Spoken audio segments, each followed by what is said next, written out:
child, it's me Jen again for today's video. Patulog na dapat ang ses nyo. Kaso, na-realize ko, meron kasi ako napanood na isang YouTube video din. Beauty content din naman siya. Sinishare niya doon kung ano ba yung talagang essential na bilhin mo as a beginner sa pagmi-makeup. O, diba? So, naisip ko din, ano nga ba yung essential for me pag beginners. So, i-share ko sa inyo dito sa short video na to kung ano ba for me ang essential na makeup for beginners. Okay? So, if interested ka at beginner ka pa lang sa makeup at hindi mo pa sure ano ba ang mga worth it or kailangan mong bilhin muna pag nag-start mag-makeup kineme, then just keep on watching. So, ayun na nga, andito sa mahiwagang makeup kit or makeup bag ang ating makeup essential. For me lang naman to mga sesa kasi iba-iba yan. Syempre, depende sa tao. Pero for me, kahit nung ako nagsisimula, parang ito yung basic talaga na super kailangan na kailangan mo pag nagsistart kang mag-collect ng makeup or nagsistart kang maging mahilig sa makeup. Okay? So, mag-start na tayo. So, first, para sa akin, syempre kailangan talaga ng base, okay? So, una, iisipin natin Shacks Foundation. So, parang ang hirap na agad. Iisipin mo yung shade mo, undertone mo, cool tone ka ba, kineme ka ba, or what? Ano bang finish kailangan mo? Oily skin ka ba, dry skin? So, ang dami na agad pumapasok sa isip mo kung ano bang gagawin mo, 'di ba? So, yun na agad yung nasa utak mo. Kasi mga sis, feeling ko ito yung mali ko eh. Parang ang tagal ko siyang naging mali na parang binis ko lang yung makeup sa foundation. Parang ang kapal-kapal, ilang layer ng makeup nilalagay ko. Lalo na nung time na mga, puros chismis talaga yung mukha ko. Mga sis, talagang lagapak lang ako ng lagapak ng layer sa mukha ko ng foundation. Hindi pala dapat ganun, mga sis. So, feeling ko, imbis na foundation, ang bilhin nyo, dapat ang binibili natin is skin tint or very light or sheer na foundation. Foundation.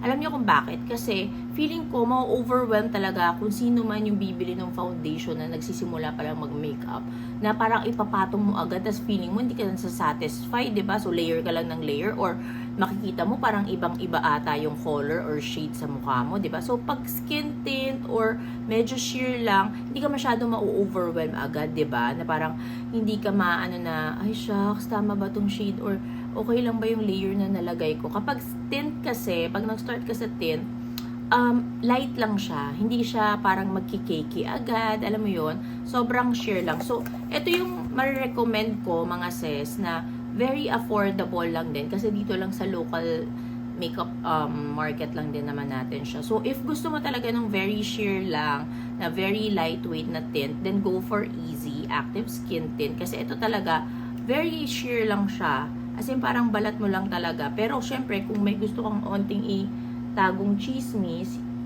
then go for, sa susunod na skin tint na papakita ko. Pero, ayan siya. Very lightweight. It's oil-free. Ayan, diba? Parang, hindi ka masyado ma-overwhelm kapag ganyang mga lightweight and also, hindi din mabigat sa mukha, diba? Hindi ka parang maiirita sa mukha mo agad. Na parang, shucks, ano yung nilagay ko sa mukha ko, diba? So, yan. First, it's easy. Pero if gusto mo talaga ng may onting coverage, lumalaban ka as a beginner. Pwede naman tong BLK Skin Tint. Ito, favorite ko to. Na skin tint talaga. Ito, may coverage kasi to eh.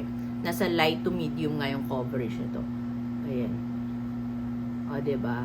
Pero lightweight pa rin yan, mga sis. At hindi din yan heavy sa mukha, hindi din siya nakikiki or whatsoever. So, ito makikita niyo mas may coverage compared dito kay Easy, 'di ba? So, ayan, yan yung dalawang skin tint na ma-recommend ko for beginners talaga and base para sa beginners muna, mga sis. Also, mga sis, if hindi ka masyado sanay pa sa skin tint ka kasi beginner ka, isa pang ma-recommend ko, nauuso na din kasi ulit yung mga cushion. Etong cushion kasi lightweight din to eh. Lalo na tong BLK na Airy Matte Cushion Foundation nila. It has SPF 15 na din.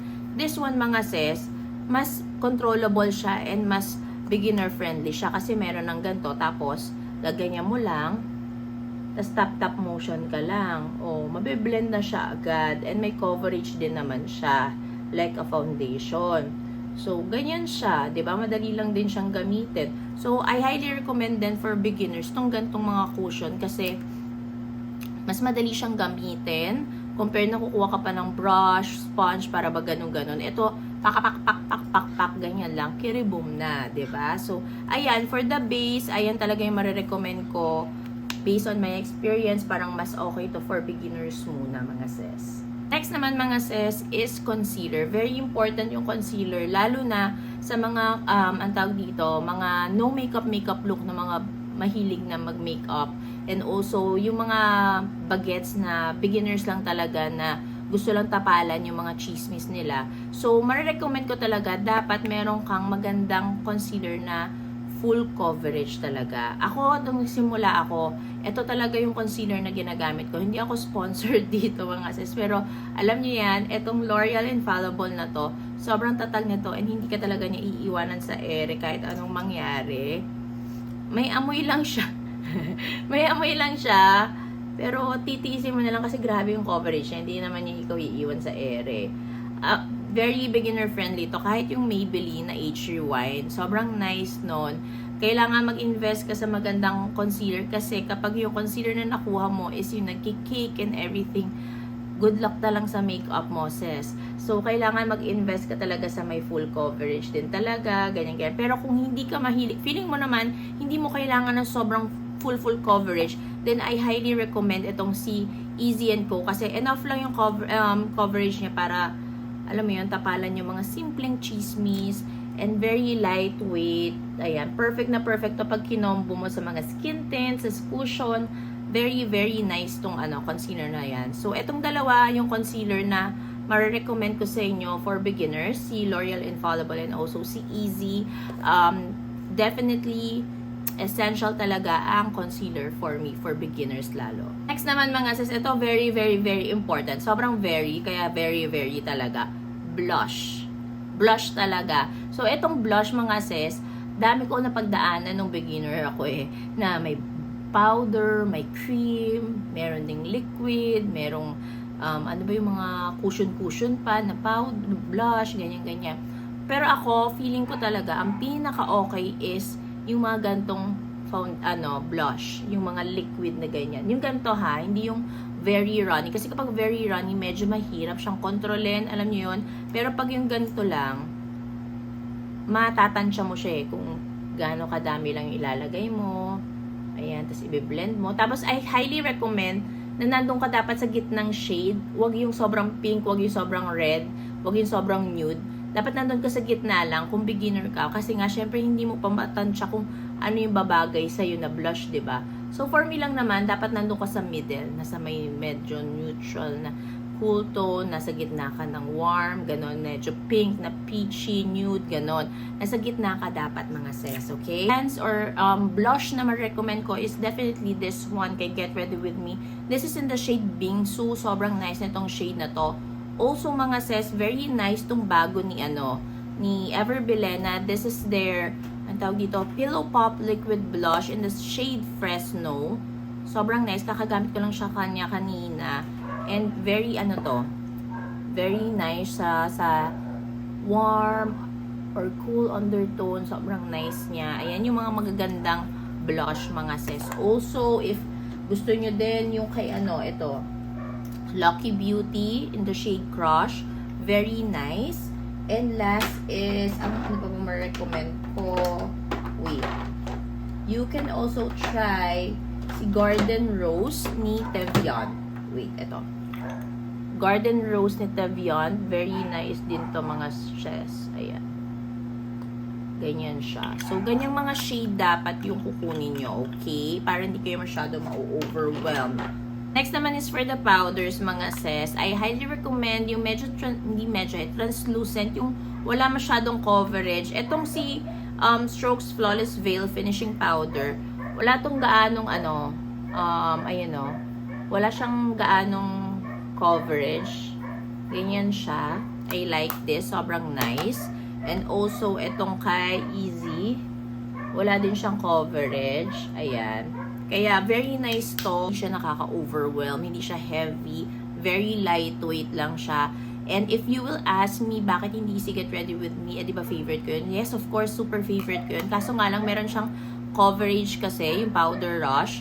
So, yung Velvet pala, may coverage siya. So, feeling ko for beginners, baka medyo ma-overwhelm sila kasi nga, powder found, siya, diba? So, baka makapalan sila masyado. So, I highly recommend sa beginners, yung mga lightweight lang muna. Yung mga wala masyadong coverage, okay? So, yun yung explanation ko kasi baka magtanong kayo. So, this two, I highly recommend. And, bakit hindi loose powder? Kasi kapag loose powder, mga sis, medyo makalat siya. Baka mamaya, sobra-sobra na yung malagay nung nagme-makeup as a beginner, diba? So, mas maganda and mas controlled mo kasi kapag pressed powder, diba? Next naman is this one. Parang contour kineme. I highly recommend ito. Lalo ng itong brand na to, si Peripera V-Shading. Bakit ko ma-recommend to? Kasi una, makakapag-contour ka na and also you can use this as your eyeshadow too, okay? Kasi syempre, hindi naman tayo bibili agad ng palette na pang eyeshadow, pang beginners. Kasi syempre, di ba, hindi ka pa naman masyadong magaling. So, ito, okay na to agad na pang dito,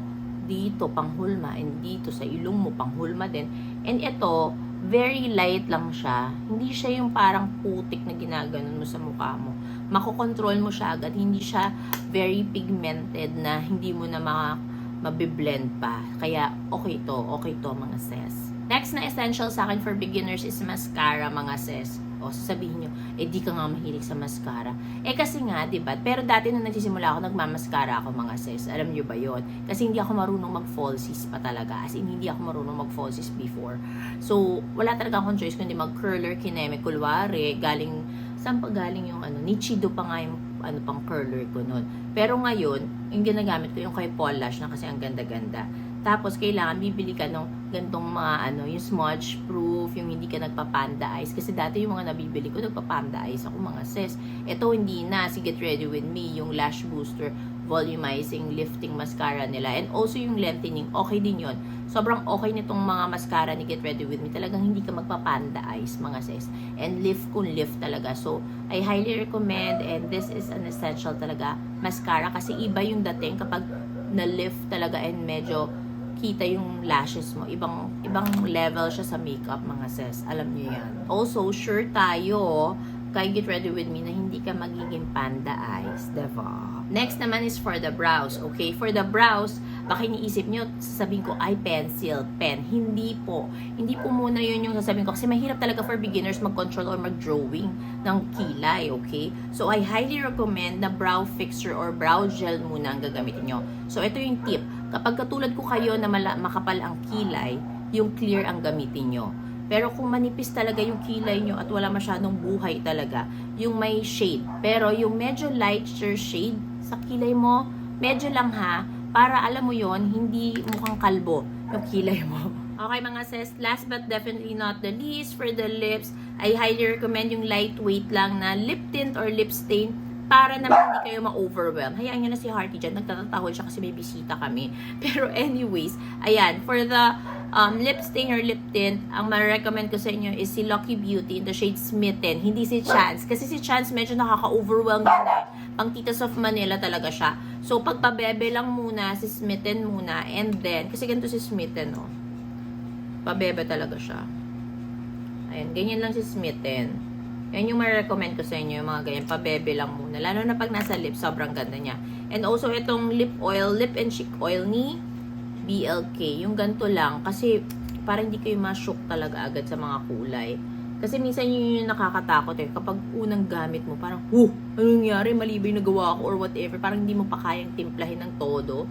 So, ayun, yun yung ma-recommend ko sa inyo na lip products. And also, long-lasting din siya, long-wearing, di ba, pag mga ganyan. And very, very lightweight, mga sis. Very natural lang yung datingan sa mukha mo. O, diba? So, yun lang mga sis. Thank you so much for watching. I hope nakatulong sa inyo itong video na to. Lalo na sa mga beginners dyan. Nagbababay na si Hearty. Yun lang. Thank you so much for watching. Don't forget to like, share, and subscribe on my channel mga sis. The links will be on my description box. Sabi ni Hearty. Bye!